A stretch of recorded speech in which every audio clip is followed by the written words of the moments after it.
ఎండలు ఈసారి మండిపోతున్నాయి. ఢిల్లీలో అత్యధికంగా 52.3 డిగ్రీల ఉష్ణోగ్రత నమోదవుతోంది. దీన్ని బట్టి మనం అర్థం చేసుకోవచ్చు ఎండ వేడి ఎలా ఉందో. ఇప్పటికే చాలా మంది వృద్ధులు, పిల్లలు ఎండ వేడికి అల్లాడిపోతున్నారు. అయితే ఇలా ఎందుకు జరుగుతోంది? గ్లోబల్ వార్మింగ్ అని ప్రతి ఒక్కరూ మాట్లాడుకుంటున్నాం. కానీ ఇదంతా మనం మన చేతులారా చేసుకున్నది.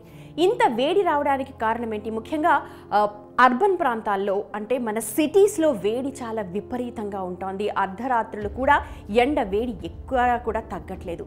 ఇలా ఎందుకు జరుగుతోంది? ఇంతకుముందు వేడి ఎక్కువగా ఉండే ప్రాంతాలు అంటే సింగరేణి కావచ్చు, లేకపోతే కరీంనగర్ కావచ్చు, ఇలాంటి ప్రాంతాల్లో మాత్రమే బాగా వేడిగా ఉండేది. అర్ధరాత్రి వరకు కూడా, అర్ధరాత్రి కూడా చల్లబడేది కాదు అనేవాళ్ళు.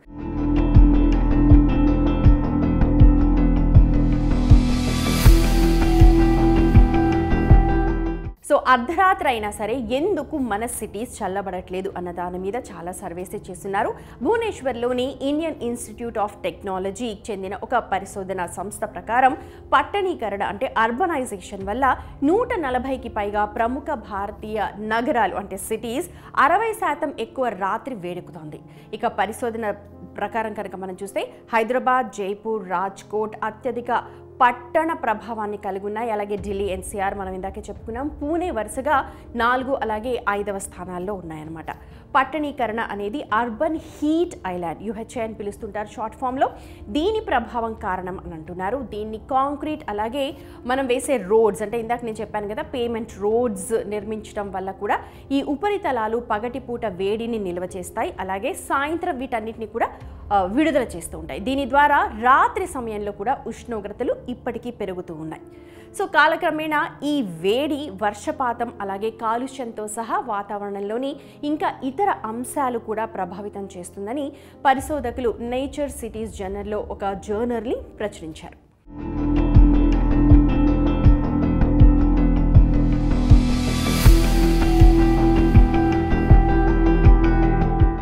ఇక గత 2 దశాబ్దాలుగా అంటే మనం 2003 నుంచి 2020 వరకు కనుక తీసుకుంటే రాత్రి ఉష్ణోగ్రతలు పెరగడానికి అర్బనైజేషన్, పట్టణీకరణ అలాగే స్థానిక వాతావరణ మార్పులు కూడా దోహదపడ్డాయని తెలుసుకోవడానికి కొన్ని అధ్యయనాలు చేస్తున్నారన్నమాట.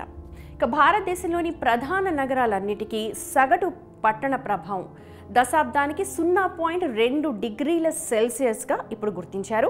ఇది మొత్తం పట్టణం వేడెక్కడంలో 37.73% పట్టణీకరణతో ముడిపడి ఉందని చెప్పి ఒక అంచనా వేస్తున్నారు. దేశంలోని ఇతర ప్రాంతాల కంటే వాయువ్య, ఈశాన్య అలాగే దక్షిణ ప్రాంతాల్లోని నగరాలు రాత్రి టైంలో కూడా ఉష్ణోగ్రతలు ఎక్కువగా ఉంటున్నాయని ఈ రీసెర్చ్ పేపర్స్ అన్ని కూడా మనకు చెప్తున్నాయి. ఏదేమైనా తూర్పు అలాగే మధ్య భారత నగరాల్లో కూడా ఈ పట్టణీకరణ వల్ల రాత్రులు వేడెక్కడం స్టార్ట్ అయిపోయింది. ఇది నిజంగా ఆందోళన కలిగించే అంశం అని చెప్పాలి. దీనివల్ల రాత్రి వేళల్లో ఉపరితల ఉష్ణోగ్రతలు పెరుగుతున్నాయి. ఇవి ప్రతి దశాబ్దానికి సగటున 0.53 డిగ్రీల సెల్సియస్గా ఉంటుంది.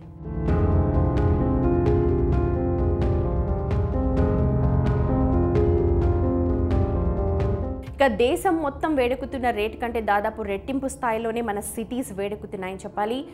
అర్బనైజేషన్ అలాగే వాతావరణ మార్పుల ప్రభావం నగరాలపై చాలా ఎక్కువగా కనిపిస్తుంది. మనం చూస్తూ ఉన్నాం అర్బనైజేషన్ అనేది చాలా ఫాస్ట్గా అవుతూ ఉంటుంది. ఈ ప్రాంతాల్లోని ప్రజలు అలాగే వాళ్ళ మౌలిక సదుపాయాలు కావచ్చు, హీట్ వేవ్స్, విపరీతమైన వాతావరణ మార్పులు, వరదలు లాంటివి కూడా సంభవిస్తూ ఉన్నాయి. మనం వాటన్నిటిని కూడా ప్రత్యక్షంగా ఓవైపు చూస్తూ ఉన్నాం.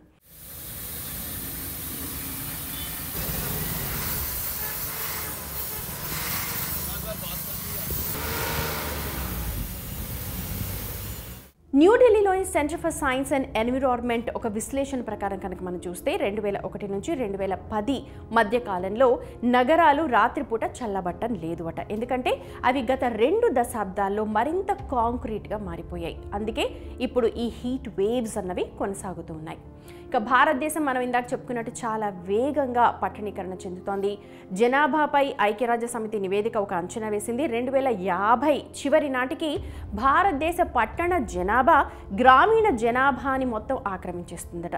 ప్రస్తుతం భారతదేశం మొత్తం జనాభాలో 1/3 అంటే 31.6% పట్టణీకరణ చేశారు. నగరాల సంఖ్య లేదా పట్టణ సముదాయం మిలియన్లతో ఉంది. ప్లస్ నివాసితులు 2001 సెన్సస్లో 35 నుండి 2011 సెన్సస్ లెక్కల ప్రకారం 53 కూడా పెరిగిపోయిందంటున్నారు. సో ఈ మొత్తం అవగాహన ఏంటంటే ఇప్పుడు రాత్రిపూట కూడా మనం వేడి గాలులు చూస్తూ ఉన్నాం. సో వీటన్నిటికీ ఉపశమనం కలిగించే మార్గాలు ఏమున్నాయనేది ఒకసారి చూడాలి.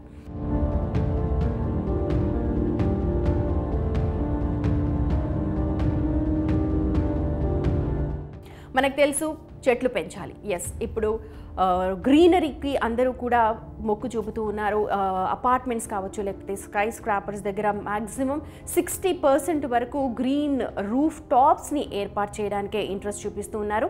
ఇంతకుముందు ఇండిపెండెంట్ హౌస్లో మాత్రమే చెట్లు కనిపించేవి, కానీ ఇప్పుడు అపార్ట్మెంట్స్ వాళ్ళ బాల్కనీస్ కావచ్చు, లేకపోతే అపార్ట్మెంట్స్ని అలాగే గ్రీన్ రూఫ్ టాప్స్తో డిజైన్ చేసేలా, అంటే ప్రతి అపార్ట్మెంట్ కారిడార్ కావచ్చు, లేకపోతే పైన మొత్తం రూఫ్ కూడా ప్లాంట్స్తో నిండి ఉండేలాగా, గ్రీనరీ ఉండేలాగా ఏర్పాటు చేసుకుంటున్నారు. ఇంకొకటి, అద్దాల మెడలు ఎక్కువైపోయాయి ఈ మధ్యకాలంలో. ఆ సన్ రేజ్ అన్నది అద్దాల మీద పడి అలాగే రిఫ్లెక్షన్ వల్ల భూమి కూడా బాగా వేడుకుతోంది, ఇతర ప్రాంతాలకు విస్తరిస్తూ ఉంటుంది. ఇంకొకటి, మనం వాడే ఏసీస్ కావచ్చు, లేకపోతే ఎలక్ట్రానిక్ ఉపకరణాలు అన్నీ కూడా మన చుట్టుపక్కల చాలా కూల్గానే ఉంటాయి, కానీ ఆ హీట్ని ఏవైతే తీసుకొని అవి బయటకి పంపుతాయో, పంప్ అవుట్ చేస్తాయో, దానివల్ల ఆ బయట ప్రాంతాలన్నీ కూడా వేడెక్కిపోతూ ఉంటాయి. అలాగే వాహన కాలుష్యం, ఇది ఎప్పుడు ఉన్నదే సమస్య. వాహనాల విడిచే ఆ వాహన కాలుష్యం వల్ల కూడా వాతావరణం చాలా హీట్ ఎక్కిపోతుంది. కాబట్టి వీటన్నిటి కారకాల వల్ల ప్రస్తుతం మనం ఈ హీట్ వేవ్స్ని పొందుతున్నాం. ఇంకొక విషయం, నీటి కుంటల్ని ఏర్పాటు చేసుకోవడం. ఎందుకంటే ఆ నీటి కుంటలు డైరెక్ట్గా ఇవాపరేట్ అయ్యి మనకు రెయిన్స్ని త్వరగా తీసుకురావడం, అలాగే చుట్టుపక్కల ఉన్న వాతావరణాన్ని కూల్ చేయడానికి కూడా ఈ నీటి కుంటలు మనకు ఎంతో దోహదపడతాయి. సో గ్లోబల్ వార్మింగ్ అనేది నిజంగా ఒక అలార్మింగ్ స్టేట్ అనే చెప్పాలి. ప్రస్తుతం మనం ఇవన్నిటినీ కూడా చూస్తూ ఉన్నాము, ఎలాంటి వాతావరణ మార్పులు క్రమేణా జరుగుతూ ఉన్నాయో. వీటన్నిటికీ ఒక దగ్గర చెక్ పాయింట్ పెట్టాల్సిన అవసరం అయితే కనిపిస్తోంది.